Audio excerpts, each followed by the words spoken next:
Have you ever wondered why we feel like our job needs to be, more than just a paycheck? Why we're all searching for a calling in our careers? Well, we're about to dig into the surprisingly deep religious roots of our modern work ethic. It's a fascinating bit of theological history for sure. So let me ask you, is your job just a job, or is it a calling? The whole idea that your 9 to 5 could be some kind of sacred duty has this incredible centuries-long history. And believe it or not, it all started with a major religious upheaval that still impacts how we think about our work today. So, let's start with what you might call a divine job description, and really see how work first got infused with all this spiritual meaning. Okay, so we can basically trace this whole idea through 4 key moments. We're going to start before the Reformation, then look at the absolute game changers, Martin Luther and John Calvin. And then we'll jump all the way to the 20th century to see how Pentecostals completely reimagined it all. Our first big stop is Luther's Great Redefinition. This is really where the modern concept of vocation was truly born.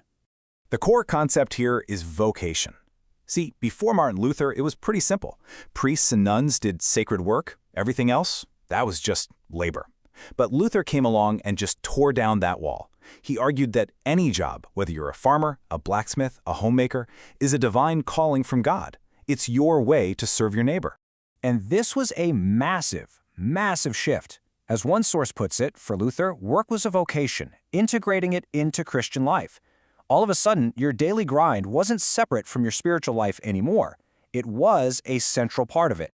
Okay, next up, Calvin's call to glorify. This is where the idea of vocation gets a new spin. Work as a service to God Himself. So while Luther was really focused on work as your personal calling to serve your neighbor, John Calvin came at it from a different angle. For Calvin, work was all about self-denial and serving God.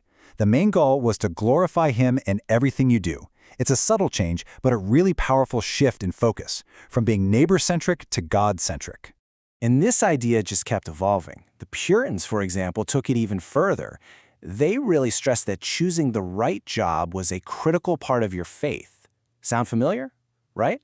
That pressure we feel to find the absolute perfect career? Yeah, you could say the seeds were being planted right here. Now let's fast forward to the 20th century and check out the Pentecostal view. We'll call this one the Spirit in your work. So the Pentecostal view adds this whole other dimension. The idea here isn't just that the job is a calling, but that the Holy Spirit is actively empowering you in the work itself. This sanctifies even the most mundane tasks, and it turns your job into a direct form of worship and witness.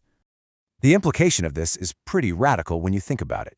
This theology suggests that your office or your factory or your studio can literally be a site of divine activity. It completely collapses that distance between spiritual fulfillment and your everyday labor. So, after 500 years of theology, what does this all mean for us now? Let's take a look at the echo of these ideas in today's office. All right, let's recap what we've seen. Luther established work as a personal vocation. Calvin reframed it as self-denial in order to serve God. The Puritans came along and added the pressure of choosing the right job, and then Pentecostalism brought the Holy Spirit's power right into the daily grind. All of these ideas, just layered on top of each other over centuries, have shaped the cultural water we all swim in when it comes to our careers. So this leaves us with a final and kind of tough question. If our jobs are supposed to carry all this spiritual weight, this pressure to be a calling, then how should we think about the realities of modern work?